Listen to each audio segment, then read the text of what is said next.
Hello and welcome, I'm your host Elizibar. We're going to talk about Fearscape #1 from Vault. Apparently I pre-ordered it. I don't remember doing it, but apparently I did. My shop man wouldn't lie to me. Here's the staff. There's no thing here, just to open with an epigraph. This is to declare oneself in echo. Yeah. This book is pretentious, but I can't tell if it's actually pretentious or being mockingly pretentious.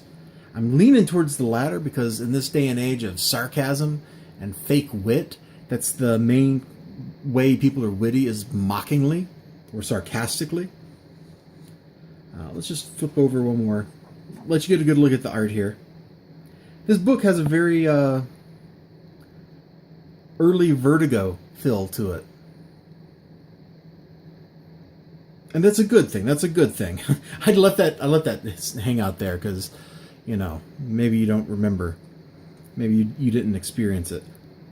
But our protagonist here is a failed author. He steals from his friend. He steals his manuscript, takes it home, and then this being visits him. That being takes him to the Fearscape, a world where creatives have to battle their age's greatest fear. So what is his age's greatest fear? I don't know. We haven't seen it yet. What is he going to do there? I don't know. Like, how's he going to fight? I don't know.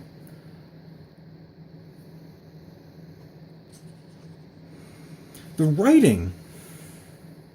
Boy. This is like some turgid purple prose, man. This is dense. This is like taking a bagel that is just... Oh god, no, not even that. Like, imagine like the densest survival bread you've ever had, all right? It's got like 18 different grains, and it's got like sawdust. Thank you, brain.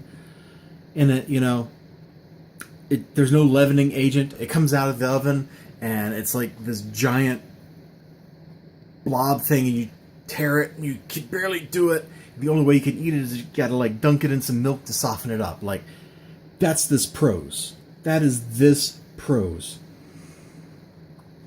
So she shows him like one of the fears and tells the story of Petrarch.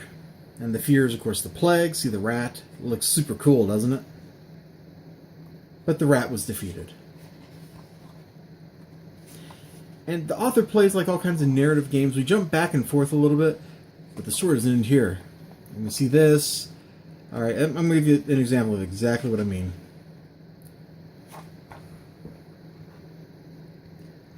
Oh, gotta go back. Wait, I have missed a key detail here. We skipped over it, you and I. Let us backtrack. It's being narrated like stream of consciousness, I think. It feels really weird. There's no other way to put it. The writing is dense and it feels weird. It never feels good. It never feels good. It always feels uncomfortable. Could it be these amorous woods? Petrarch, a man of letters, would often write to St. Augustine. Perhaps the eternal August surrounding him is a hint to that. Forgive me, I'm confusing August with autumn. No, it can't be that. We must dig deeper. Ah, here we are. This tree. It has a name beginning with L. Larch, linden, something. It's no use, I can't recall it. This will bother me. I'll be grasping for its name all day. I've read about it. It's some sort of evergreen. It never sheds its leaves, whatever the weather. An immortal tree. Thou knoweth the type. Thou knoweth? Apologies, my friend. My words still drift into the archaic. Perhaps it's Petrarch's influence. Regardless, I've missed our symbol, whatever it was. Let us continue without it. This is the failed writer's friend. He's basically like sets him up with jobs and stuff. That's the friend's daughter who caught the main character stealing his novel. He's in the hospital and unconscious or something. I'm not really 100% sure what's going on. The protagonist doesn't seem to know or care. So there's some intriguing ideas in this. Yeah, we're not going to show the last page. We're just going to stop here. There's some intriguing ideas in here. The art's pretty good. This cover.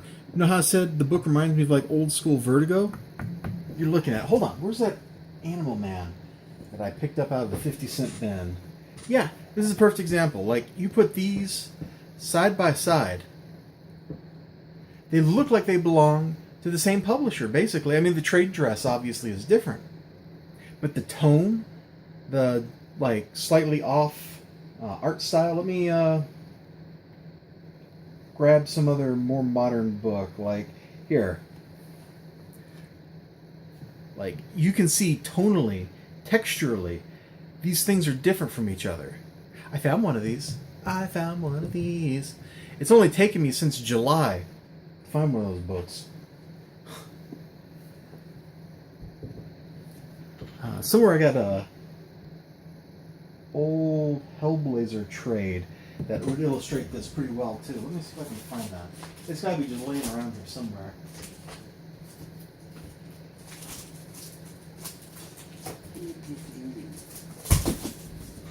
Yeah, like, ignore the price stickers and whatever.